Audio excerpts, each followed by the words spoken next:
Bunch, and today we have our special guest, Spencer Riner. Hello, how are you? Pretty good, how about you? So if you just want to introduce yourself, your career, and... Sure. I am Spencer Riner. Everybody calls me Eric. I have right at 27 years of experience in law enforcement. I started my career at Georgia Southern, and I worked here for probably 9 to 10 months, and then I moved on to the Bullitt County Sheriff's Office. I was a road deputy for about 1.5 years, and then the rest of the time of my career, I've been an investigator. I started in investigations working narcotics and vice, and then moved into crime scene investigations. I spent some time doing that, and then general investigations. We would work anything from theft to murder, death investigations. I think I worked at the sheriff's office for about 8 years, and then moved over to the district attorney's office for the Ageechee Circuit, and ultimately was promoted to chief investigator there. And then I came full circle, came back to Georgia Southern as a lieutenant for a short time, and now I am the director of emergency management for Georgia Southern. And I also teach. And so with you bouncing around from so many different jobs in law enforcement, did you feel burnout in any of these? Like from law enforcement to DA to investigator, did you feel any sort of burnout within them? I wouldn't say burnout to the point where I was ready to quit. You do experience times when it can be overwhelming, but and there's a little bit of burnout in any job that you do. It gets monotonous, but overall, I would say I haven't reached that level of burnout, or never did reach the level of burnout where I didn't feel like I could go back to work. So I've had a pretty good career. So kind of piggybacking off of that question, working in law enforcement, have you seen mental health issues come across your coworkers or yourself? Oh yeah, I did.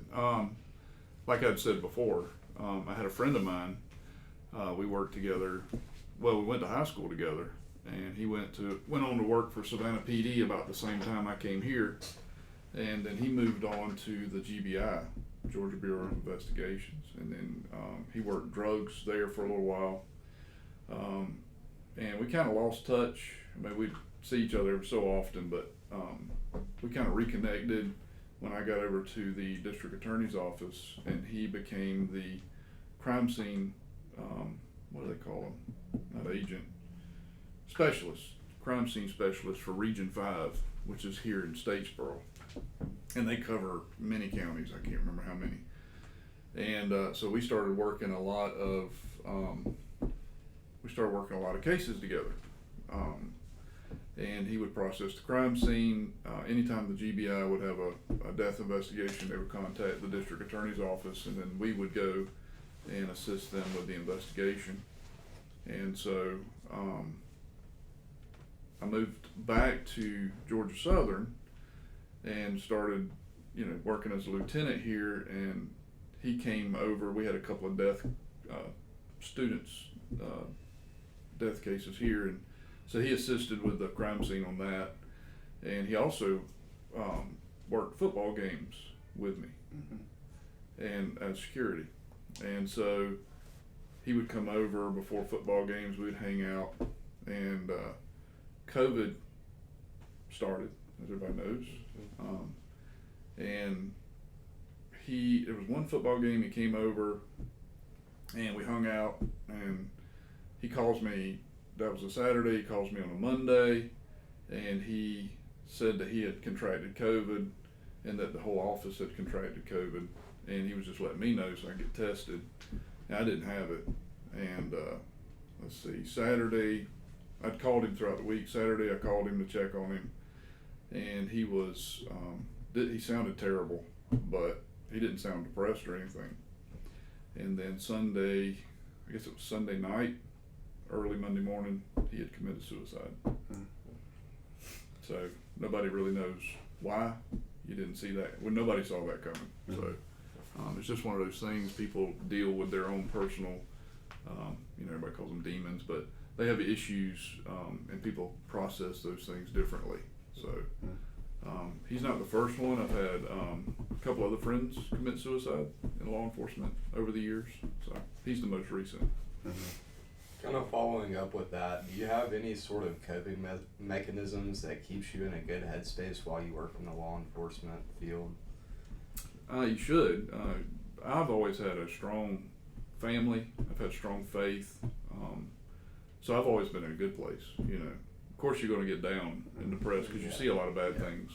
I worked, or was a part of investigations where we worked 4 child murders in a year and a half time, and that's 4 autopsies of little kids. And those will impact you, no matter how strong you think you are. Those things will kind of wear you down, and so you just have to fall back on your family. My wife has been a rock, and she's put up with me for 23 years, which is unbelievable. But she's been my sounding board. She's always kept me in a good space, and I have 3 daughters. And here recently, I have a golden retriever, so I highly recommend getting a golden retriever for mental health reasons. But yeah, that's I like to run. I haven't done it in about 6 months because I've been extremely busy, but that helps. So find a hobby, get a golden retriever, and have a stable relationship. Those tend to keep you centered. Yeah, and I heard you mention about COVID, and with you working so long before COVID in law enforcement, how has mental health? How have you seen mental health either in in officers or even in the people you interact with every day from before and after COVID? Before and after, let me think. So I can tell you before, during, and after. Let's do that.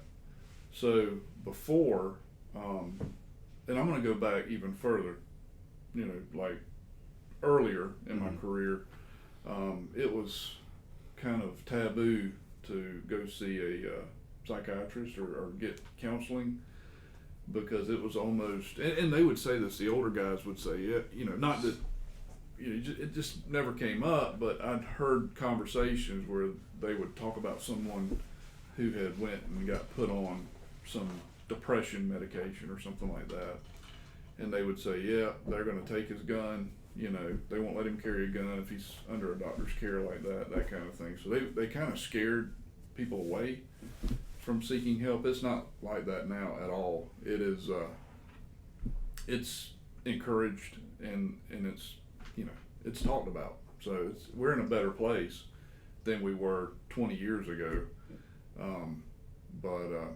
So before, I guess, nobody really talked about counseling and that kind of thing. And then as we kind of, those guys retired, and then you got, a newer generation coming through, it's more accepted. And then I think COVID kind of, I don't know what the word is, it was really encouraged, mental health. There's always someone asking about your, the officers, because of COVID, because they didn't get to go home. You can't do this job from home, right? So they were essential workers, and they were on the front lines, and not only did they have to worry about staying safe in the conventional sense, they had to worry about contracting a disease and bringing it home. So that would wear them down. And so it was encouraged that, that it was constant. We have resources available. You can Zoom in with someone if you need to speak with them, that kind of thing. So that was good. And I think that has helped us where we're at now, post-COVID. But I think we're in a lot better place. I think that officers know, with every department, that they can seek help, and there's not a stigma like it was before attached to it. With a lot of these cases that you worked, did you think that all of them or most of them were mentally ill and they didn't have any help to get, and that's why they were... Talking about the offenders? Yes, sir. No, I don't. Some of them, yeah, I would imagine. some of the cases I worked, I don't know that any help would have helped them. I don't think anybody could have taught them out of the crimes they were going to commit. Some of it was drug. You know, you could attribute their behavior to drug abuse. Typically, in the 4 cases that I mentioned about the kids, they had the same MO. They had the same set of facts. You had the mother had a child. She met a guy. They became boyfriend, girlfriend. They moved in together. Generally, the boyfriend didn't have a job. Mother did, so mother would go to work, and the child would be left with boyfriend. Well, it's not boyfriend's kid, right? So boyfriend would generally be jealous of the kid because of the attention and affection the kid would receive from the mother. They felt like that was taken away from, attention and affection they would receive. So they would abuse the kid while mother was at work. I don't think that they ever intended on it resulting in the death of the child. I think what they did was they abused them so much they took it too far, and then the child would die, and they would have to come up with a story. And so stress, maybe they were under stress, because they didn't have a job, maybe they felt inferior, I don't know. But there's a lot of meanness in the world, and most of it can be attributed to mental health issues, but some of it it's just people. They're just mean, some of them.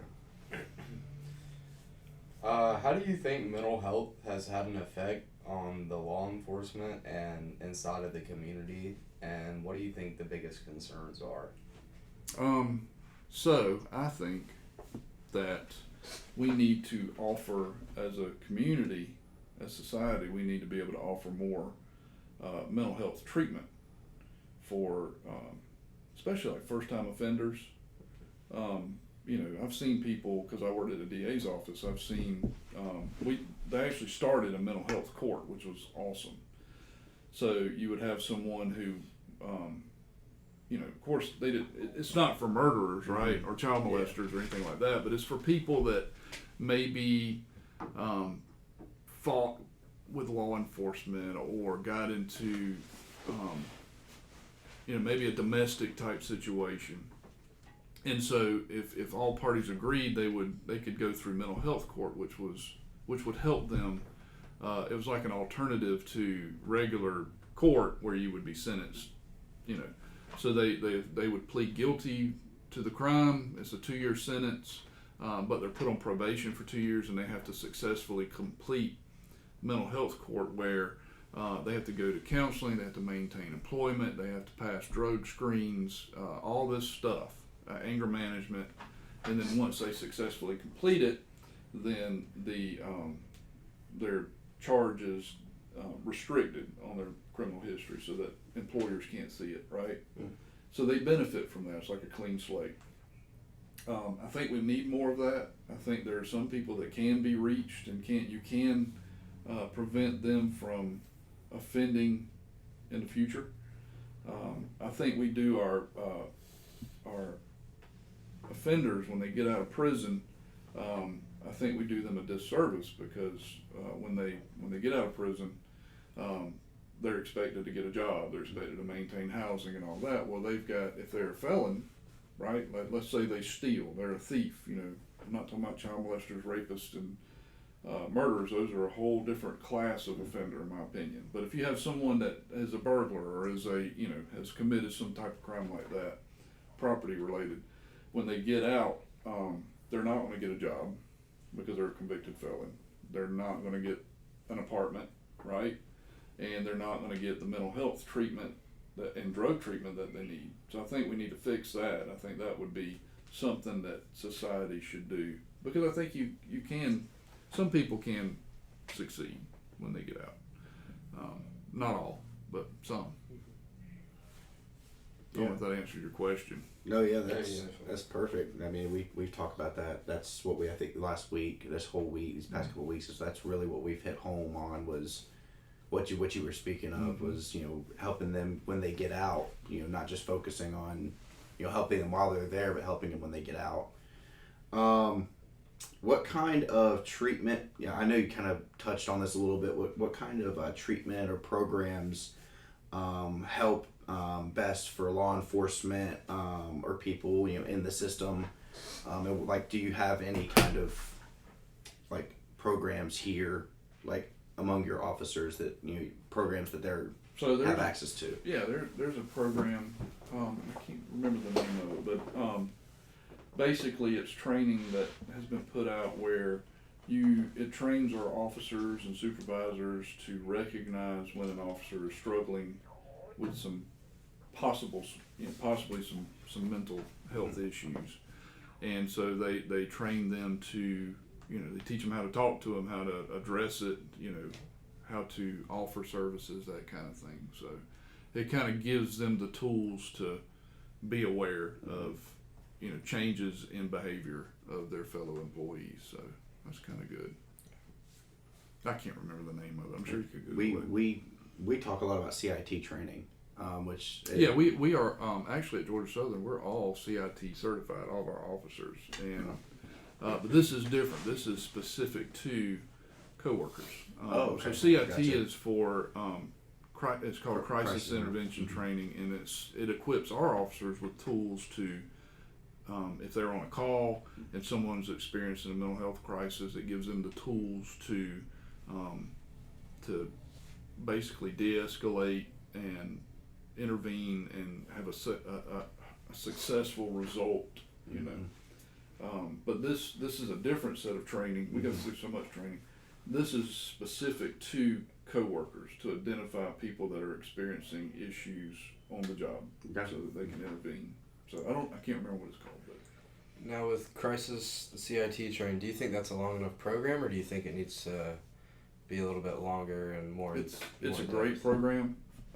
It is long. It's very intense, and you have to pass it. And it's one of the few types of training that's out there that you actually have a pass fail. You can if you don't pass it, you have to retake it, that kind of thing. And we do get refreshers on it every year, so I think it's a good program. I think it's adequate. I do. I think it really is. They do a good job, and I think that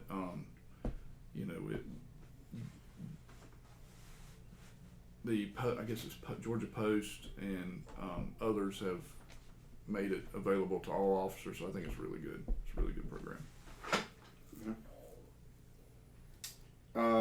How do you handle the negative stigma from the society against law enforcement? How do you remain professional on the job? Deal with And me personally, or how others should. either one, either or. So I'm kind of out of the public. I don't deal with the public like that anymore. But back in the day, it's like a pendulum, right? People love law enforcement, and then the pendulum swings because an officer does something really stupid, and people paint law enforcement with a broad brush. They don't. It's one officer does something stupid, and everybody in law enforcement pays the price for it. So it'll swing, and then something will happen, and then it'll go back. So it's always been that way. It's not a new phenomenon where people just hate law enforcement.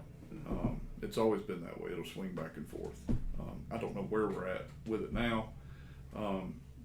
You have things like the Nashville school shooting that happened recently.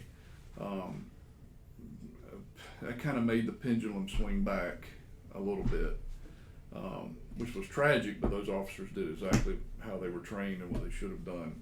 Uvalde made it swing, back to people not liking law enforcement, right? Mm-hmm. George Floyd, so anything that happens like that, which is tragic, sheds a bad light on the profession as a whole, which is different than any other profession, right? So if you're I won't use lawyer as an example, that's a bad example. So if you're a doctor, right, and one doctor screws up, they don't say all doctors are bad, do they? But if you're in law enforcement and you do, everybody just the same. We all get painted with the same brush. And it doesn't matter race, color, creed of the officer. We all are painted with that broad brush. But to go back to your question, how did we handle that? You have to have thick skin.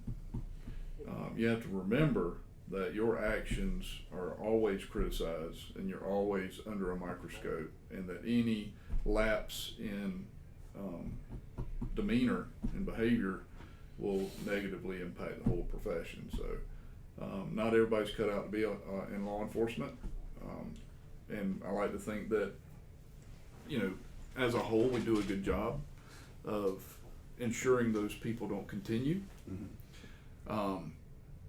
I don't know if this is true or not, but I've always heard that less than 1% of the profession are corrupt, which is better than, you know, dentists and other professions out there. But you just got to be able to, you know, understand that people we never see people at the best of times, right? Everybody that, you know, when they call the police, they're having a problem that's too big for them to handle, so they have to call in help, and that's where we come in. And they're not in their a good state of mind, and so you're going to get, you know, so you just got to understand that going into it. Yeah. And I think if you do, don't take it personal. Remember, you get to go home at night, then you should be okay. And that's the way you should handle it. Yeah. Y'all got any more questions? So you kind of touched on this earlier, but what's your general opinion on the treatment of mental health in law enforcement and the community or the criminal justice system, and what could we do better? We as in who? Kind of us just kind of going into the field, like before we actually get into the field, like how can we make it better for the future in a way? Education, to me, is number one. I think you get as much education as you can before you get in. I think that helps, you know, because that helps with your critical thinking. And I think that, you know, communication between everybody, the community, law enforcement agency, new officers, seasoned officers. I think you got to have an open line of communication. Back when I started, we had, you know, you got to remember that my supervisors had been policing since the 70s, okay? And so it was very militaristic kind of paramilitary structure. It still is, but when I was coming through, I was the new generation, and you didn't question why they told you to do something. You did it, you know, just because they told you to. You know, if they told you to stand at that intersection and there's no car, you just do it, right? Mm-hmm. Now we have a generation coming through that likes to question. There's nothing wrong with that. They question everything, okay? And I think that we need to adapt, you know, our supervision tactics to that generation and their questioning of everything. You know, you need to take some more time. You need to be patient and explain why we're doing what we're doing. I think the communication's key to all that. Yeah. Ever anything else? I'm good. Good. Sweet. Well, we appreciate you meeting with us. Oh yeah. Thank you. Yeah, one more episode left with Broadhead, and we'll wrap it up. So. Well, I hope you get an A. Yeah. Appreciate it.